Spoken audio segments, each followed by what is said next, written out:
Give him a couple more seconds to get in. What's going on, guys? We got Joe Deery on the live.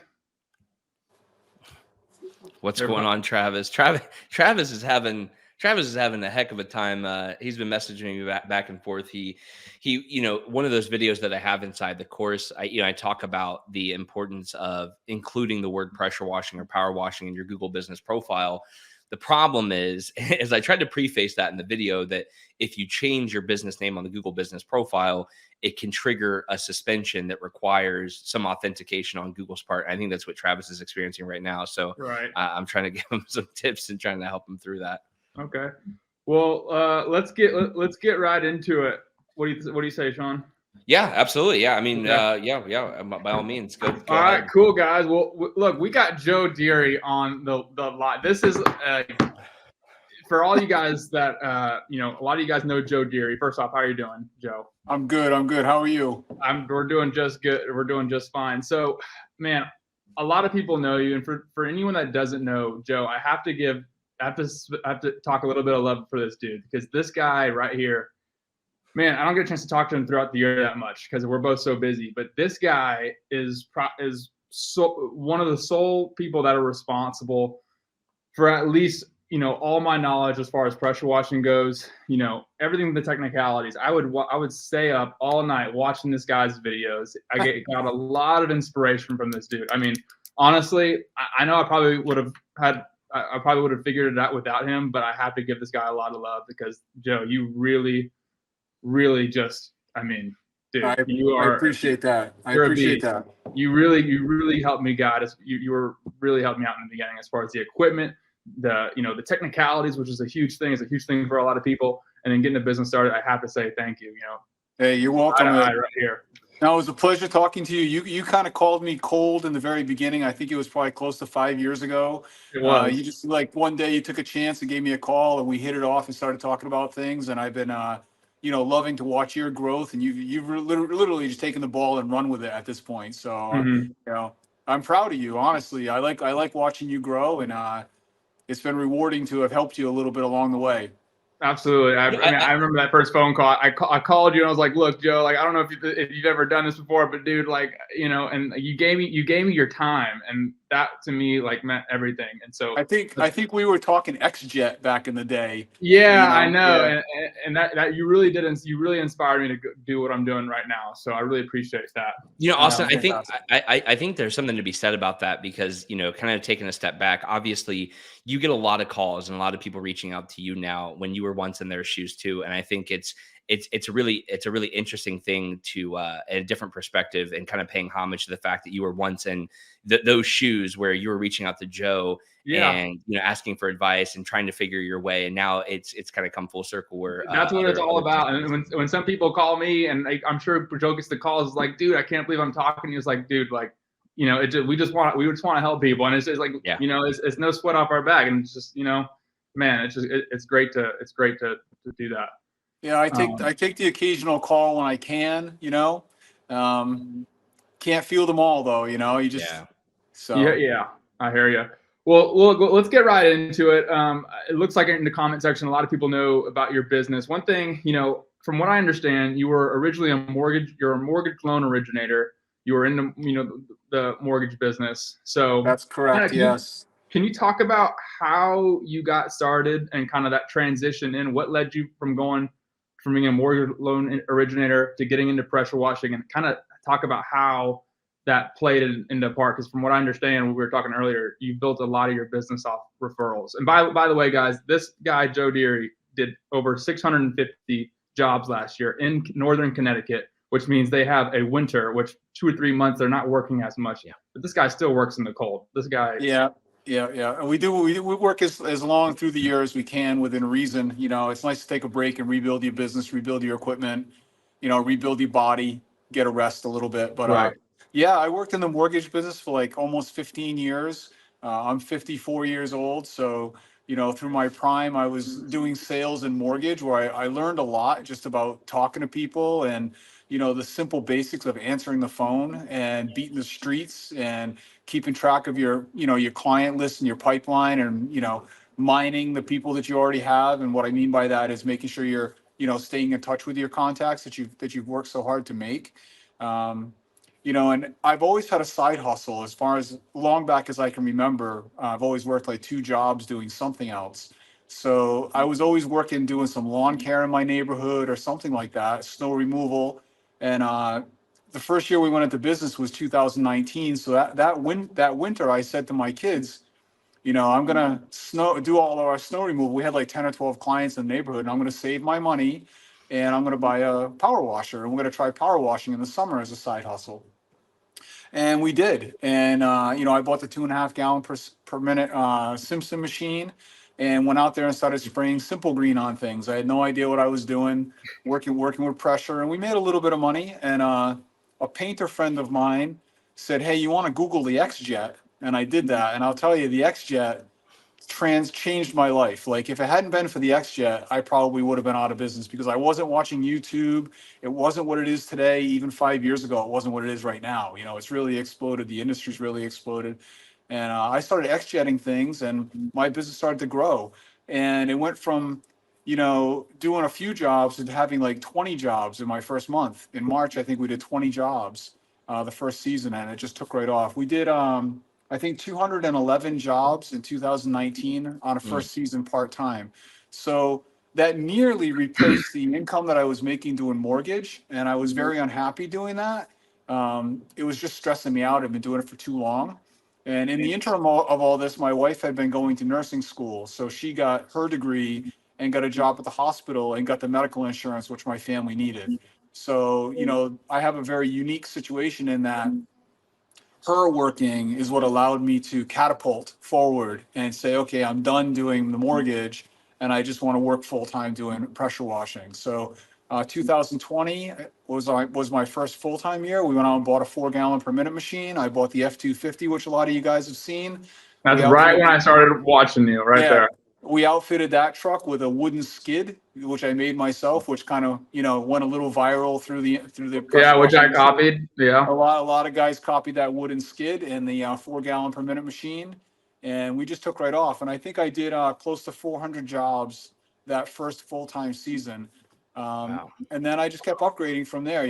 Better equipment, always reinvesting back in the business as far as the equipment goes to make my process more efficient.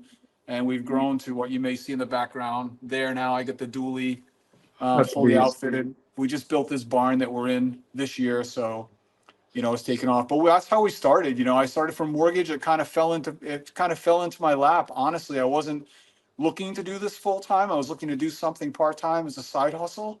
And did you like pressure washing? oh yeah, yeah. It's so anybody that does it knows how satisfying it is. Yeah. It's rewarding and satisfying, and you get a lot of fulfillment out of it in that you get to talk to different people every day. You get the instant gratification of making a change right away. You're only on the job for a couple hours, then you get to go do something else. So it's, keeps me engaged all the time. Right, Sean? Yeah, no, I have a couple questions, and I think some of the people watching may have the same questions. To do 211 jobs your first year in business is really unheard of. And it's a tremendous amount of work. And then to double that and get almost to 400, or like you said, in your second year of business, what would you attribute the majority of the sources of the jobs that you were getting in that first year? In the beginning, you have to knock on all the doors of people that you already know. So, I mean, this is a lot of regurgitated information in that you always have to go through, your current family list. You're going to do work for free. You got to get that snowball rolling a little bit. So when you're first starting, you have to get uncomfortable and knock on doors. We did a lot of that. All the neighborhoods in the area, I was literally going door to door. I was, if I got one job, I did my 5 around, 10 around. I went to the whole neighborhood while we were there. You have to do that. If you're not doing that, nobody knows who you are. It doesn't matter what your ads are or anything like that. You got to get out and beat the street. We used to say in the mortgage, you got to go beat the bushes, right? You just got to go, knock on doors. You will get work. There's no way you won't get work. You just have to knock on enough doors. Someone's going to say yes. You're going to get an opportunity. That's going to get you another opportunity, and that snowball begins to roll. And I did a lot of on the ground hustling when I first started, and branded myself constantly. Like, you can ask my family, to my detriment, I was all in. You know, I Love was it. just so focused only on working 6, 7 days a week. You know, I worked as much as I possibly could. And I had, you know, the slow, painful process of dragging the X-Jet bucket around and not knowing what I was doing. And, you know, so I mean that 211 projects we did, I probably work less now doing 3 times as many Yeah. projects Yeah. You because know, of, and you know, and I think it's interesting that you say that, right? Where you're really out there like beating the streets, right? And walking around and doing all of that because and it's easy for me to sit and I will say that subjectively, but one of my favorite strategies to talk about when, new guys call me and, let's say they're 19, they just bought their first pool behind, they don't have a lot of money and they're like, "Hey, what should I do?" I think door to door is a great way. One of the things that and we have a video in the course about this. It's a strategy you may have heard before. Maybe you advocate it, maybe you don't. But it's called washing for reviews. oh yeah, And the reason I still do that. I love, especially for new guys, because it is expensive for them to get a website made and do Google ads, and it just doesn't make sense when you're just getting started in business. But that Google visibility is so important, and you can do that without spending any money. And I had a kid, and I'll try to cut it short, but I had a kid who called me earlier in the spring and said, "Hey, I want to work with you guys," and we were out of his budget, and I said, "Hey, try this thing, right? Like go out, don't go door to door, introduce yourself. Say, I'm not here to sell you anything, but I want to do your sidewalk, your patio, absolutely free. All I ask is that Google review." And what you get out of that is your social media content. You get that word of mouth referral. You get the ability to upsell, but more importantly, you get that Google review. The same kid called me back 2 months later with 72 Google reviews, and he was getting a good pipeline of business and phone calls specifically just from those reviews, and it catapulted his business. And now he's a client of ours. So yeah, I think that sometimes newer pressure washing business owners they may overcomplicate it and think I have to do a little bit of Facebook ads and this postcard marketing and yard signs. And it's really just going out and walking the streets, man. And so I concur with you for sure. Yeah, and on that same vein, I think the first marketing spend I made was I bought yard signs. Oh yeah. I made myself some yard signs, and I would literally do work, like you're saying, for a review. I would do work for the yard sign. I'd Yeah. wash a local restaurant just so I could put a yard sign, or small business just so I get a yard sign. And I still do that. I still do that. I Yeah. still do that.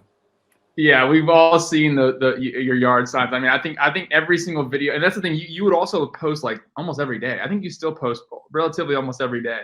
But even like back then when I was like more religiously watching you, it's just like there's my yard sign, there's my yard sign, there's my yard signs. So that was something that you were definitely consistent on. I get that all the time. People I run into all over the place, they tell me I see your stuff everywhere because, I literally put a yard sign in almost every single client's house that I do. And when we're cranking in the summer, I'm doing 25, 35 jobs a week. So, we're putting out, that's insane to me. Yeah, I put out 300-400 signs a year, and none of them are at intersections. Like I don't do the intersection at Lowe's or whatever like that where they get pulled up. I put it in your client's yard. Mm-hmm. And I think that gets the most for me. That gets the most bang for the buck because I'm getting that branding. I'm buying that brain cell. You're driving around the countryside, you see powerful improvements probably everywhere you go. So and then if I come up on Facebook or if I come up in your Google search when you're doing pressure washing near me, like, oh, I know that guy, I know that one because that's the one you see all the time. Yep. Yep. And your sign sticks around a lot longer, right? Like when you put it in one of your customers or clients' yards, it's going to stay there significantly longer than your competitors pulling them at the intersection or, you getting a fine or a ticket or something. So that's kind of, there's a little bit of controversy there with the whole yard signs, like where to put them and like what it's supposed to look like. I've actually never put yard signs in my actual clients' yards, not because more or less just because I never bothered to do it. I was more of the guy to like look at, okay, like I look at the whole print marketing is like, okay, what avenue can I get the most eyes on this piece of marketing material? Flyers, I think, is one of the things that's just kind of like an add-on. You do your 5 rounds just because it gives you the leverage that you were at their neighbor's house, which is great. But like yard signs, it's like, okay, this is one piece of material that in the next hour, thousands of people could see. Now, where exactly am I going to put it? Is it going to be in the middle of a roadway where if you're going 40 miles an hour, it could be a touch and go if someone's paying attention? So, and Joe said something about Lowe's. There's so much information out there. I've had good luck posting it at like little shopping centers, yada yada yada. But the thing is, like, you're right. You're always going to run into the chance of it getting removed. But I think what's more important is just like he said, he put out a couple hundred in a year. You know, some people put out like 10 or 20. They order 10 and 20 when they don't work. Yep. They stop doing it. Right. That's like And one I of the think, things I always see is like Facebook ads. They didn't work. I put $100. Didn't work. And it's just like yard signs didn't work because I put out 20 that didn't work, and flyers didn't work. yeah. Like, I think the bigger picture on a lot of marketing is you're not, you know, trying to say like, well, I got this much work because of this type of advertising or that much work because of that type of advertising. Well, I think you need what I learned like in the second year was like I really want to brand the company.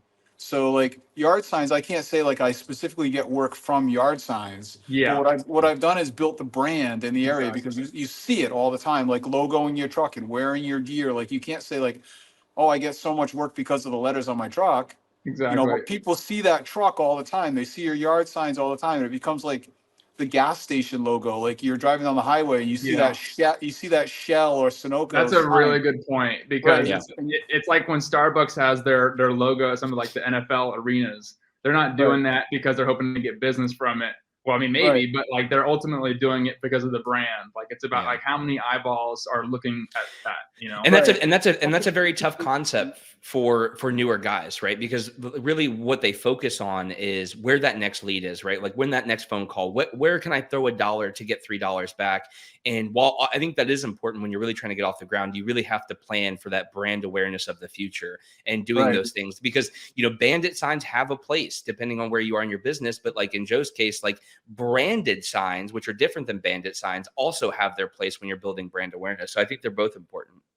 Right. I mean, you know, there's a couple other guys I talk to, and we talk about, you know, one way to think about it is there's not a magic lever to pull. You don't just go say, okay, I need this kind of business, I'll pull this lever. I need this, I'll pull that lever. That's not really how it works. So you can't just say, well, I don't have any business, I got to run Facebook ads, or I don't have any business, I need to do this. You know, you need to have your hand in about 10 different things. Agreed. And you know, unless you're branding your business, you're really just putting an idea in somebody's head. So if you've just got signs out that say power washing, you know, no one's calling your number because they took a snapshot as they're driving by it. All you've done is put an idea in there. Oh yeah, power washing. I need to have someone do some power washing. That's right.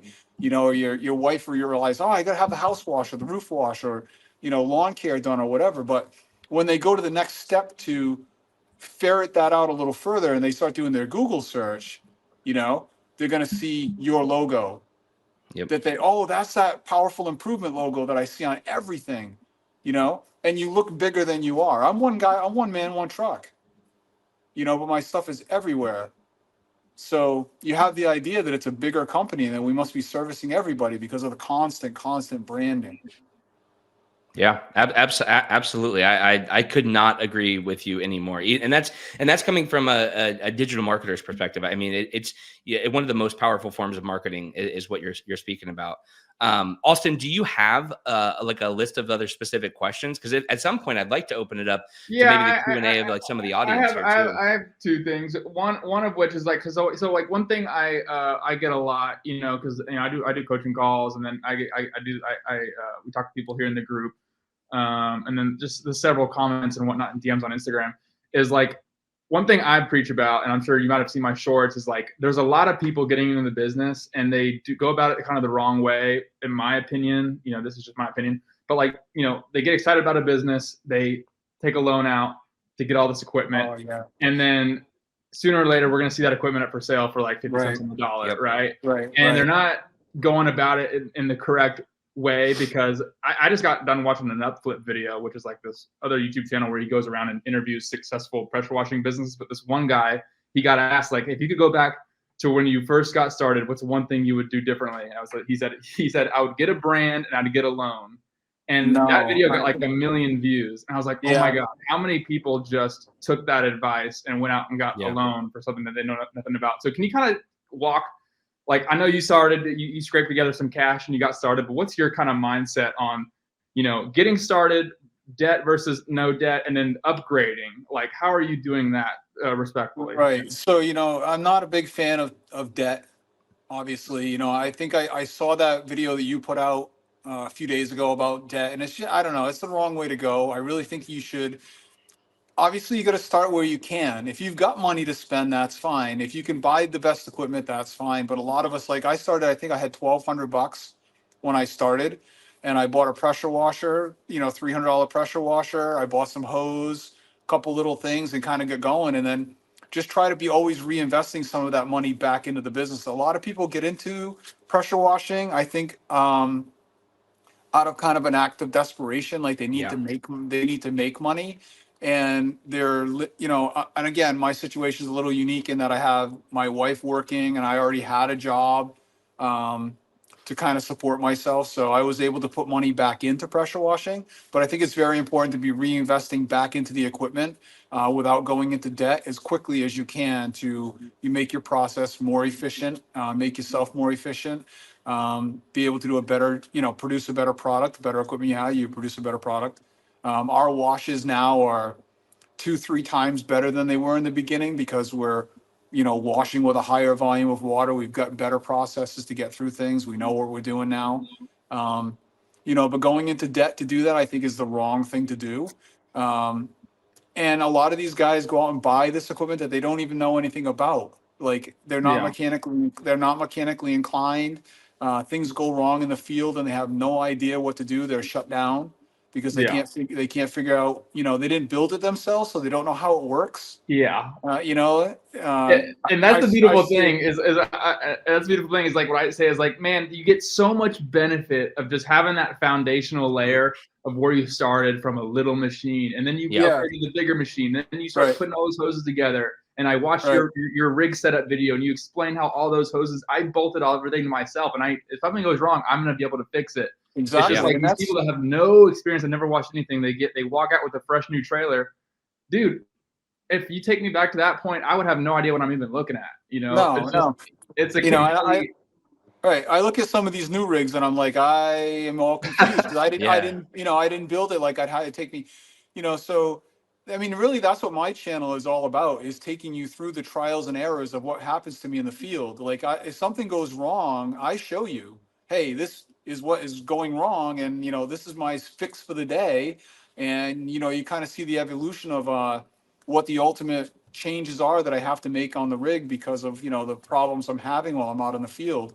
And you know my channel is just organic. I'm not making it for subscribers or for views or for trying to sell anything. It's just been kind of a document of my evolution. I enjoy doing it. It's a creative outlet for me.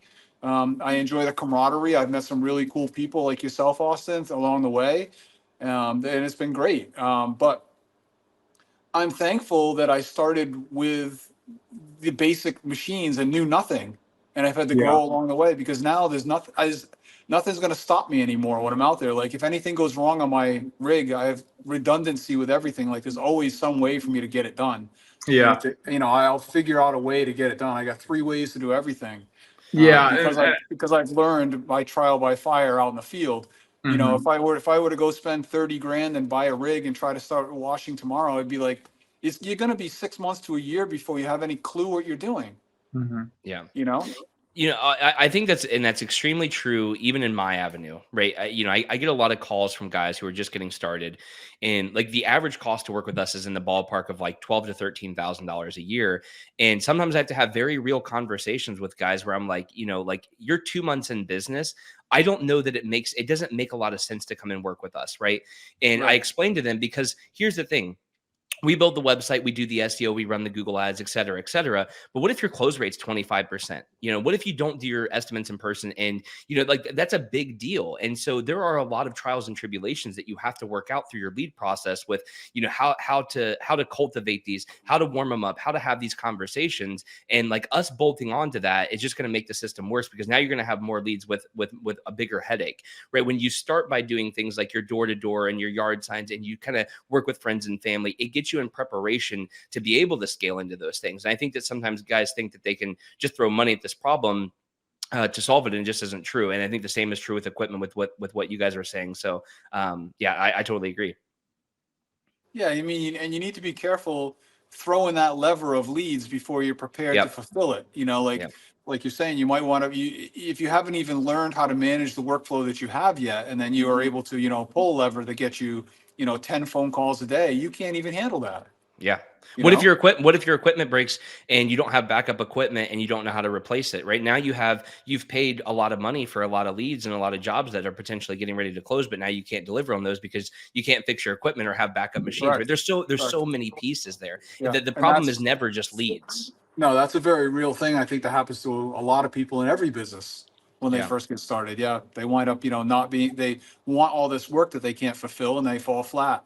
Yep. Yeah. And then you ultimately fail. And this is kind of like, when we put together the program, is like we put it together in such a way where it's an A to Z, but also it's just like, how do we try and help people start this on the right foot to where it's almost indestructible. And it Yeah. starts Right. all from like when you're first getting started.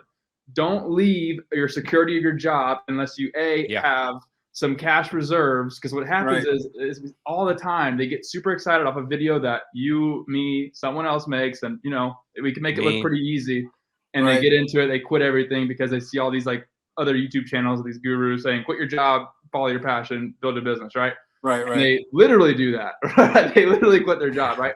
And so, Yeah. don't leave the job until you have some reserves.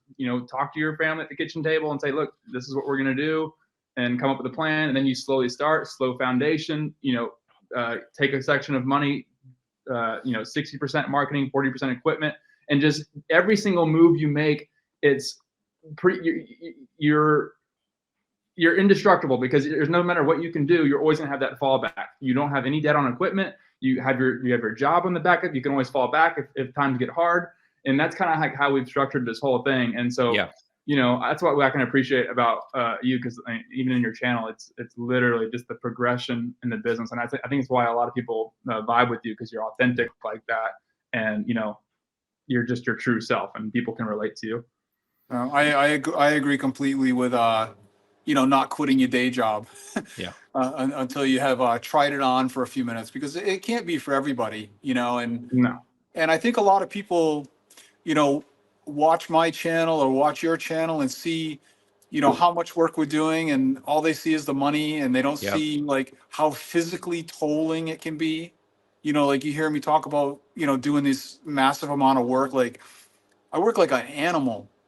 I'm broken every day when I come home. Like I come home and pass out face down for like a I half an can't hour imagine every the amount of day. bleach that you probably gets in or around your face and everything. Exactly. And then besides all the work you have to do, there's the marketing, there's the maintenance, there's the fielding the phone calls, there's sending the estimates, there's so many other things to do that it's all consuming.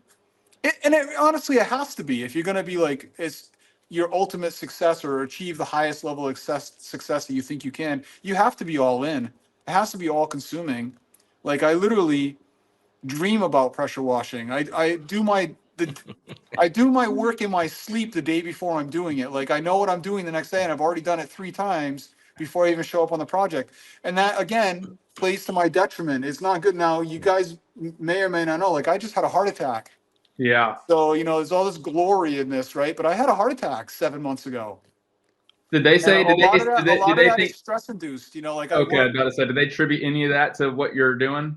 Of not course. really, like not really. Like it's got to be some genetic component. My diet's not terrible, but definitely a part of it has to be stress Sure. related. I just, Yep. work, and Yep. I don't hardly sleep.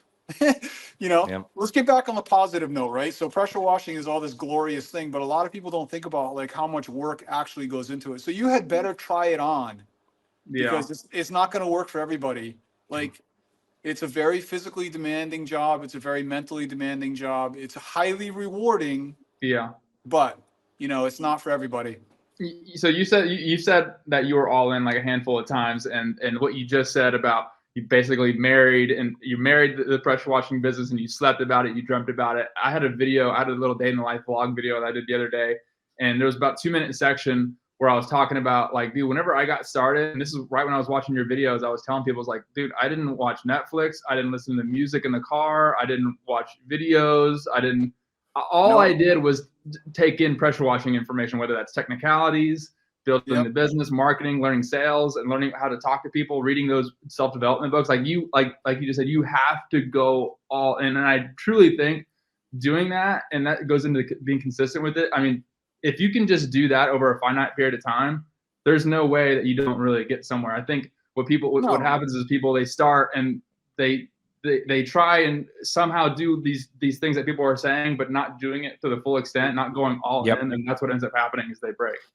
Yeah. Yep. And that's true for any entrepreneurship. Obviously, I don't wash like you guys, but I do run an agency, and the same principles have applied to me, right? And there was a period in my business in the first few years where I didn't do those things, right? There was a lot of things that I cut out in order to find that success. And I think that's going to be true at any level of entrepreneurship. And I think the guys who find it to be very difficult as they're getting into it, it's because they're not all in, right? They're not that committed. They're not eating, living, breathing, sleeping 12 hours a day, just digesting everything they can to be better from every aspect of their business. And that really does make or break. If you have these conversations with any business owner, right? Pressure washing, plumbing, it doesn't matter. The same traits apply. I mean, it tends to be a workaholic mindset where you're going to be the best version of yourself. You're going to build the best company you possibly can. It's not about the money per se. Obviously, we all like to make money, but it really is about being a better business owner, right? And just trying to get better every day. I totally agree with both of you guys on that. And it's interesting to draw the lines because I'm not in that industry, but kind of am. So it's very interesting. Austin, do you have any other final questions before we open it up to chat? Well, I think what I was going to do is I was going to do a closing question, and then we can see if anyone has any specific questions for Joe, and we're getting wrapped up on the time. I know he's probably freezing out there in his condo. Oh, it's a balm. It's very nice and warm over here. Yeah. Okay, cool. Well, look, I think we might have just literally covered this in the last few minutes of talking, but and this is a good question on a lot of videos I watch when this kind of discussion. But you're talking to someone brand new, they want to start off on the right foot. What are you going to go back and tell either your younger self or tell this person who's looking to get started? What should they focus on? What should be what should be in their head? I can say that I've given this advice to a few people when they first start out. I think like when I first started out, the name of my business is Powerful Improvements. It's not power washing or, Joe's power washing or anything like this. Powerful Improvements, because when I first started, I wasn't exactly sure what I wanted to do. So, you show up and you're knocking on these people's doors and they say, well, I don't have any power washing for you to do, but can you fix this? Or can you go up and do that? Or can you paint this and that? And some advice I would have is not to get too distracted and try to keep your focus on one or two services. So I like to say, dig a deeper trench, not a wider trench. Okay, so that's my advice, that if you're going to go in, pick one or two or three services that you're good at. You don't have to I do house washing, roof washing, and gutter cleaning. That's my bread and butter. People ask me to do repairs now, and I say no. Like, I'm only power washing, roof washing, and gutter cleaning. That's it. Anything else is out of my lane. I refer it to somebody else. And I dig deep on gutter cleaning. Like, gutter cleaning is huge for us. House washing is huge for us. Roof washing is huge for us. And I'm good at that. So I'm going to keep digging deep into doing more and more and more of that and become better and better at it and be more known for it. And, just provide a better product all the time instead of trying to expand all the time and do, line painting in parking lots, and these are good things to do. You can make money doing these. And when you first start, you should be figuring out which one of these 6 or 7 things is your thing. It might be that line painting is your thing. It might be that window cleaning is your thing, and that's what your market demands. Okay. But to offer window cleaning, line striping, duct cleaning, driveway sealing. How am I doing all of those things and being very good at any one of them? Right. So my advice to my younger self or newer self or any new guy would be dig a deep trench, not a wide trench. Figure out what it is and then dig deep. I love that so much. I mean, I cannot stress the importance of how much I love that, because I get, I take four to 6 calls per day, newer pressure washing companies, and the amount of conversations I have around guys who are like, hey, I'm looking to have somebody build a website or run Google ads. I do painting, I do staining, I do window cleaning, I do, landscaping. And it's like, we have to have a 15-minute conversation about why you may consider not wanting to do that. Now, obviously, when you're a new business owner, that's a very alluring thing, because you're like, if I'm not getting that much pressure washing work, but I get a call for landscaping, that $300 is going to pay my car payment this month, and I think that goes back to the original point we were talking about, when you build up a cash reserves, or you don't just jump into this full time without a bunch of supporting work, because then you don't feel the pressure to have to take that work, right? You can say no to things, and that will just make you better at the craft that you have, right? Like if in Joe's case, if he did landscaping and he did all of these other things, he wouldn't be as good at roof cleaning and house washing and those things to be the primary go-to person in his market. Because when people think about roof washing or house washing, they're calling him because that's all he's about. He's the best at what he does in his market. If he did all these other things, not only would it be difficult to market for, but it would be difficult on him, because he's developed these processes over time that have made him more efficient and made him more profitable. So I wholeheartedly agree with you on that. Right. You know, and then on that, if you want to, there is a market for handyman business. If you want to do a little bit of everything, you can make a lot of money doing a little bit of everything, because I show up on every job I show up on practically. They're asking me, hey, do you know somebody who can do these little nickel and dime things? And most guys don't want to do it. Everybody wants the big projects. You know, they want to do the whole roof. They don't want to just repair a roof or repair something small. So, I mean, you know, another niche market is handyman. You can be a jack of all trades and make a lot of money, but once you start figuring out like, hey, I get mostly this kind of work, that's what you should drill down on. Yeah. Love it. Well, guys, look, we're going to do 2 or 3 more minutes. Joe's freezing. So if you guys have any questions, let's go ahead and drop it right now. And let's get some questions rolling in. Let's see. Yeah, we'll wait for him to come in. But you know, while we're waiting for those questions to come in, I do love that approach, and I'm glad that you have that as well. Cameron says, do you have a mess with DOT with your setup? Joe, Austin, are you gathering that question? Do you have to mess with your dot with your setup, Joe? DOT? I'm not sure. I do not. My truck is an F450, so I fly under the radar. You know, there's 2 different terms. One is called interstate, which means multiple states. Okay. And one is called intrastate, which means within the state you live in. Okay. So there's different regulations for both of those. And I fall within the Connecticut radar. Interesting. You need to look that up in your own state. Josh had a question. Big question for you, Joe. When do the garage doors and stove kick in? The garage doors are supposed to arrive off the truck on January 22nd. So next week. And then I'm hoping to have them installed by the end of the month. So wood stove will be after that. So, you know, maybe mid-February I'm going to have heat out here. But that's okay. We're happy to just be under a roof at this point. So Dan, I think I know what Dan. I'm not sure. I don't know if Joe can see the comment section, but Dan had made a comment, and which kind of confused me. But then he shed some light on this next comment. He said, "Good discussion. Is there not a category for a nuanced perspective? There are some talented people with business experience, disposable income, good business plans, and who have taken steps to get certified and learn a lot before taking out debt. There will obviously be a learning curve made." And what he was doing, he was referring the Johnny Brown's case from the interview. That video that I was telling you about how the guy got asked that question about, you know, and he said that he would get a brand and get a loan. That reference is from a video, this channel called Upflip. Yes, I've seen that a little bit. Yeah. He grew up $2 million pressure washing company. And in this particular case, he focused on spending a lot of money on equipment, and he said marketing will take care of itself. He used a lot of debt. And just to answer your question, Dan, like what I said, like, yes, debt has and can help people. The problem is most people aren't good at it. And they let a lot of life stuff get in the way, and they look at things like things devised more of like, how can this advance my, you know, in the eye of other people, like how other people look at me, versus like actually helping my business, like buying a fancy truck, buying fancy things and they can look cool. You know, so yeah, some people, if you're good at it and you're really, really smart, I think it can be a useful tool. And if, you know, Dan's watching, but I think for the most part, generally speaking, it's I mean, that's definitely that's an anomaly. You know, that person had great success, but most people are not going to.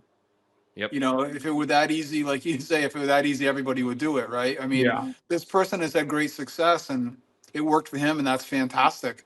You know, but most people aren't going to have the same success. Yeah, and that's an important because like I had a client who decided to work with us earlier this week, and he was like, "Where should I go to buy a skid?"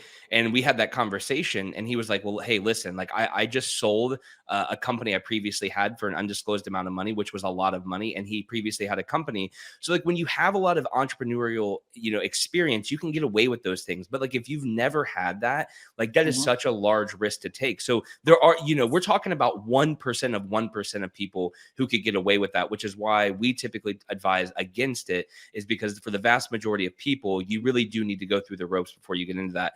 I want to get into this next comment. Hold on, I'm going to make sure I don't miss it. Chris says, where were you at pricing wise through the years? I understand I can't charge much as being a rookie, but how quickly did you increase your pricing to be more on market value, Joe?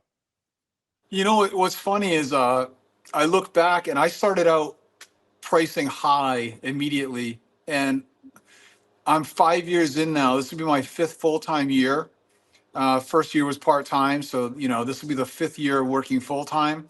And I'm redoing some projects now, and they'll be like, hey, I'm like, how much did I charge you that many years ago? Because I wasn't using a CRM, I didn't have Marquee, everything was on paper, so it's too clunky for me to go to look. And they'll tell me, oh, it was this much money. I'm like, I'm doing it today for less, honestly. So I could say that, especially when you first start, don't price yourself out of the market in that you're pricing so low that you can't grow. Like Yep. I knew right away that I needed to price out a premium so that I could afford to grow. If you're coming in trying to undercut me to steal work away from me, you're just not going to grow Mhm. because you're not making enough money to grow. So I mean, it's a hard thing to get your head around, but you need to charge as much as you can when you first get started so that you can grow. So you have money to market, you have money to upgrade your equipment, you have money to, do all the things that you need to do, pay your bills, and, still have something left over to do something with. So, I guess, my take on pricing is and I don't try to charge everybody like as much as I can. Don't get me wrong. Like I'm not out there now charging as much as I can to every single client. But when you first start, you need to try to make as much as you can, especially if you have so few opportunities. If you're coming in at $99 and you're doing one project a day, at the end of the week, you don't have any money to grow with. So, Gotcha. Yeah, that's a really really good response. Really quickly, Austin, before you grab the next question, Travis asked about what you would what you would tell yourself back in 2019. But Travis, we basically Yeah. covered that earlier on, and what Joe said was he would focus on a couple of things and be great at that. So instead of going into staining and painting and landscaping, to just really laser in on a couple of things and be great at that. But go ahead, Austin. Yeah, and go all in, which is which I think a lot of people take a lot out of that as well. I mean, actually being sold on what you're doing. Sometimes you have to Yeah. sell yourself on it before you try and sell someone else on it. It's one thing I've really learned as well. Where did that comment go? Oh, okay. Sorry. This is be the last question because I know we're gonna get wrapped up. Okay, I just lost it. It's right here. Okay, I thought this comment was cool because this is kind of like what I like talking about, and I think it's one thing to get the lead, right, which is hard enough, but then it's like how do you like sell yourself? How do you make sure you get them on the schedule, which is another issue for people. So this question is, what value do you offer to win most of your residential jobs? Ooh. What do people like hearing? So how I see that question is like, look, what's your process like when you show up, and how Yeah. are you, what's your value proposition other than the price? Because people are going to be worried about the price, but how do you present yourself to get that customer? Yeah. so I think in presenting yourself, the client has come to you because they want your professional opinion, they want your advice, they want you to take the lead. Right? They're not calling you for you to be hemming and hawing and asking them questions. They want someone who's going to take charge and get the job done for them. So, like when I show up on your property, especially when it's time to wash, I get out of the truck and I'm dragging my water hose to your spigot before I'm even knocking on the door. Like I'm here, I'm all business. And if you're talking to me, you're walking while you're talking. I don't stand there and hem and haw. I'm hooked up, I'm pulling hose, and I drag the client along with me, and I'm explaining to them I'm going to do this, this, and this. Our process is this. I'm going to start in the back and end in the front. You're going to hear some noise. I'm going to go get that. I'm going to take care of that. And that's what they want to hear. And then you just give them a level of comfort, like they're dealing with a professional. because you've taken charge of the project. I mean, that's what people are calling you for, to take something off their plate and off their hands. And when you present yourself that way, even in my phone calls, like initially, if you were to call me and say, hey, I'm interested in pressure washing, I'm putting something back on you, to put some ownership back on you, because I'm so busy. I have so much to do. I don't have time to drive around and doing in-person estimates and holding your hand all day. I say, listen, Austin, you got to give me, a picture of the front and rear of your home, along with your name and your address and the service that you're requesting, and I'll get you a quote for service right over the phone. Now I've put it back on you. And if you really want to work with me, you've now got the investment of sending me some information. So now you're invested with me, and you're not feeling like you need to do that with every single pressure washer you call, right? So it was the same in mortgage business, or any kind of business. You want to try to gather something from the client right away, right? You want to get their W-2s or get some of their information, so they have an investment with you that they don't want to have to do with every single person they call. So they call me and they start to make an investment with me. The phone calls are done. They're not looking for anybody else, because they're already in process with me. And then if I send them a number that they like, we're done. We're signed up. You're booked. I've got you on the schedule within the same day. And then we show up and just take charge of the project and knock it out. What Right. if, Joe, quick question. What if it's a price they don't like? How do you deal with overcoming objections? I know now keep in mind, guys, Joe's at a completely level of business than most of you probably are. So you got to take some of it with a grain of salt. But like if you send an estimate, obviously you're not doing yours in person because of the amount of work that you do. What do you do? Do you overcome it, or do you just let it go? Well, sometimes I'll say to them, they'll say like, that's beyond my budget, or that's twice as much as the last guy. I don't respond with anything like, well, you need to talk to the last guy or anything like that. I don't engage in that nonsense. That's You know, combative. Yeah. Right, but if they don't like my price, usually we talk about what they're getting in their service. Like if you don't like my house wash, like I'll say like house wash is 485, but that includes front porch, all the railings, the rear decking, all the railings, the propane tanks, any of the decorative fencing. I'm augering out the J channels, this kind of stuff. So they're getting a little bit more perceived value, I think, sometimes than they might with other people, because we do wash everything. This is one thing I've done from the very beginning is I wash something for free, or I do something extra on every single house that I wash, whether they've asked me to or not. Like if it's in my way on the way around the house and it's dirty, I wash it. If it's lawn furniture, kids' toys, fencing, little decks, walkways, I wash everything along the way. And, that kind of stuff goes a long way. So, I mean, you just got to try to provide as much value as you can, without robbing yourself of time on the job. But, I don't really get a lot of pushback on my pricing. I think my pricing is very fair. It's not dramatically higher than anybody else's. And we do, an exceptional job. So That's all. That's awesome. So one thing I want to clarify before we hop up is like, some people ask me all the time, like, Austin, like, are you really doing in-person estimates? And it's like, the way I try and give people my advice is like, if you're brand new, which a lot of people, like 80% of people are brand new, if they're getting a lead and they don't have anything else to do, you should go meet those customers. for sure. Why are you going to squander that? Like for someone doing 600 jobs and it's a one man, one truck in your particular situation, like, dude, you don't, that's a luxury you don't have to do. And like everyone wants to get to that point where they just have so many leads where they can pick and choose. And if you don't like my price, that's fine. But, and then do your value proposition, which is like, great. I do the same thing. So like, well, look, let me tell you what you're getting for the price. We're going to do this, this, and this, and this, and like really come across as the true professional. But, exactly. But for someone who's brand new, I mean, really talking to your customers, and like, that's also going to go, because chances are you're a brand new business person. You're first into sales. So it's going to be great just to go in there and build up your skills a little bit. Exactly. More often than not, you never had that one-on-one, interaction like that.